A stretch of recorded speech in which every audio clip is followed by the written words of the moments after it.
नमस्ते। आज के इस बेहद दिलचस्प और रोंगटे खड़े कर देने वाले एक्सप्लेनर में हम महाराष्ट्र की लोक कथाओं और शहरी किंवदंतियों की गहरी और रहस्यमयी दुनिया में उतरने वाले हैं। सच कहूँ तो ये चर्चा सिर्फ डरावनी कहानियों तक सीमित नहीं है, बल्कि ये उन छिपे हुए विश्वासों, नियमों और खौफनाक अनुभवों को समझने की एक कोशिश है जो पीढ़ियों से लोगों के दिलों में बसे हैं। तो तैयार हो जाइए, क्योंकि हम शहरी सुनसान रास्तों से लेकर कोंकण के घने अंधेरे जंगलों तक की एक ऐसी यात्रा पर निकलने वाले हैं जहाँ कुछ अनकही और अनदेखी शक्तियाँ आज भी महसूस की जाती हैं। जरा इस दिल दहला देने वाले अनुभव के बारे में सोचिए। देर रात सफर करने वाले एक अकेले यात्री ने बताया कि एक सुनसान रास्ते पर एक परित्यक्त सीढ़ियों पर बैठी सफेद साड़ी वाली अनजान महिला ने अचानक उसे उसके असली नाम से पुकारा। सोचकर ही सहरन दौड़ जाती है ना?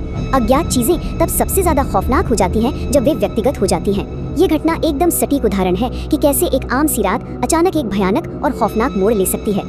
तो चलिए बिना किसी देरी के इस एक्सप्लेनर में गोता लगाते हैं। इसे एक फील्ड गाइड की तरह समझें।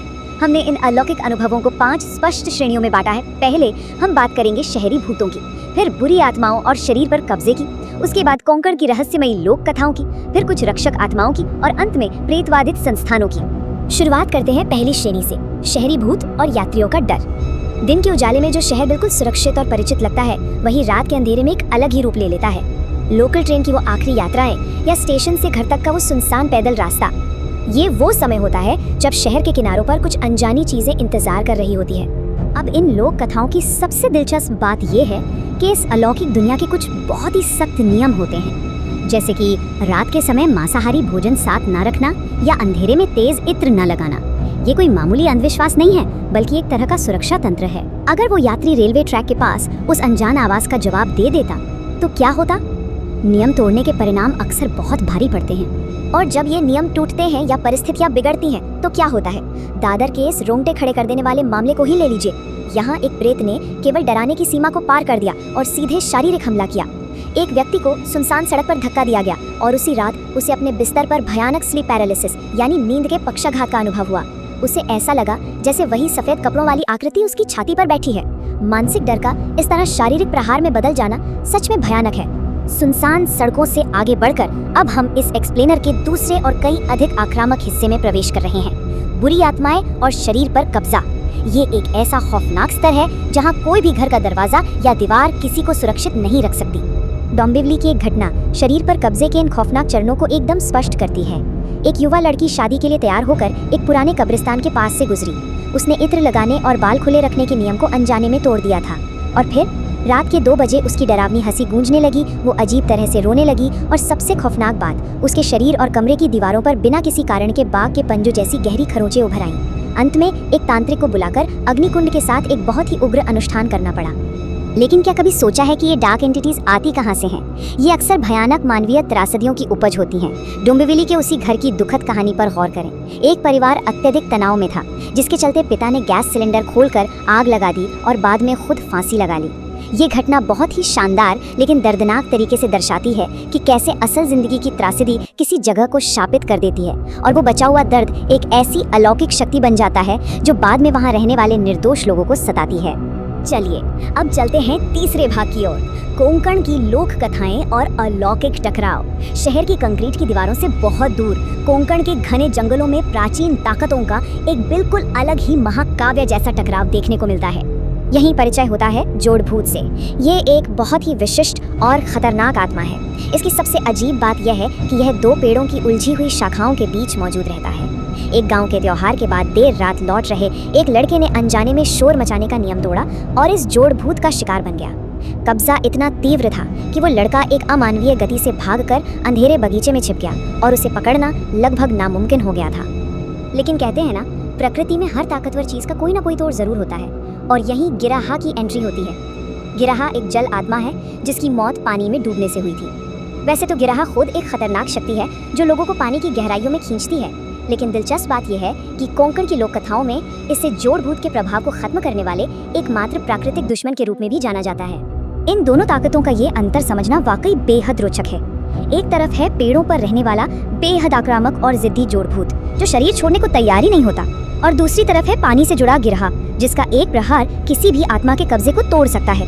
स्थानीय तांत्रिकों ने इसका फायदा उठाते हुए एक बहुत ही खतरनाक रणनीति निकाली, एक राक्षस से छुटकारा पाने के लिए दूसरे राक्षस का इस्तेमाल करना। और ये रणनीति इस एक्सप्लेनर के सबसे जबरदस्त क्लाइमैक्स की ओर ले जाती है। रात के घने अंधेरे में उस कब्जे वाले लड़के को नदी के किनारे ले जाया गया। पानी के अंदर से गिराहा प्रकट हुआ और फिर शुरू हुई 1.5 घंटे लंबी एक रोंगटे खड़े कर देने वाली अलौकिक रस्साकशी। गिराहा लड़के को पानी में खींच रहा था और जोड़भूत उसे बचाकर भागने की कोशिश कर रहा था। अंततः मुक्ति तब मिली जब गिराहा ने पानी के अंदर से उस लड़के की पीठ पर एक जोरदार प्रहार किया और जोड़भूत का वो भयानक कब्जा हमेशा के लिए टूट गया। इस खौफनाक और थका देने वाले अनुभव के बाद अब चौथे भाग में थोड़ी राहत की सांस लेते हैं। बात करते हैं रक्षक आत्माओं की, यानी राखणदार की। ये शक्तियों का एक ऐसा वर्ग है जिसका उद्देश्य नुकसान पहुंचाना नहीं बल्कि समुदाय की रक्षा करना है। रक्षणदार का मतलब है रखवाला या संरक्षक। ये किसी खास जगह, गांव या परिवार से जुड़े होते हैं। स्रोत में एक बहुत ही भावुक कर देने वाला किस्सा है। एक गर्भवती बुजुर्ग महिला रात के अंधेरे में अपने समूह से पीछे छूट गई थी और रास्ता भटक गई थी। तभी लालटेन लिए एक अनजान आदमी वहां आया और खामोशी से उन्हें सही रास्ता दिखाते हुए सुरक्षित घर तक पहुंचाया। ये रक्षक ये सुनिश्चित करते हैं कि कमजोर या भटके हुए लोग सुरक्षित रहें। लेकिन जरा रुकिए, इसमें भी एक खौफनाक ट्विस्ट है। भले ही ये राखणदार, मददगार और परोपकारी हों, लेकिन जब उस महिला ने लालटेन की रोशनी में उस मार्गदर्शक के पैरों को देखा तो वे पैर पीछे की ओर मुड़े हुए थे। ये एक अजीब सी बेचैनी पैदा करता है और ये याद दिलाता है कि सुरक्षा करने वाली ये शक्ति भी उसी अनजान और अलौकिक दुनिया का हिस्सा है। और अब हम पहुंच गए हैं अपने 5वें और अंतिम भाग पर, प्रेतवादित संस्थान। चलिए अब जंगलों और पुरानी जगहों से निकलकर अपने आसपास के उन आधुनिक स्थानों की बात करते हैं, जैसे स्कूल, कॉलेज या दफ्तर, जो अक्सर रात के अंधेरी में अपने काले रहस्य उजागर करते हैं। एक होटल मैनेजमेंट कॉलेज की इस खौफनाक घटना को ही देख लीजिए।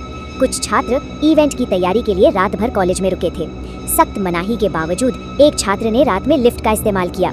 अचानक लिफ्ट अपने आप ऊपर नीचे होने लगी और फिर टूटी हुई गर्दन और खून से सने कपड़ों वाली एक लड़की की आत्मा वहां प्रकट हुई। सबसे भयानक बात ये थी कि वो आत्मा सिर्फ लिफ्ट तक ही सीमित नहीं रही, बल्कि वो उन डरे हुए छात्रों के कमरों तक पहुंच गई। यानी आधुनिक तकनीक या इमारतें भी इन शक्तियों को नहीं रोक सकती।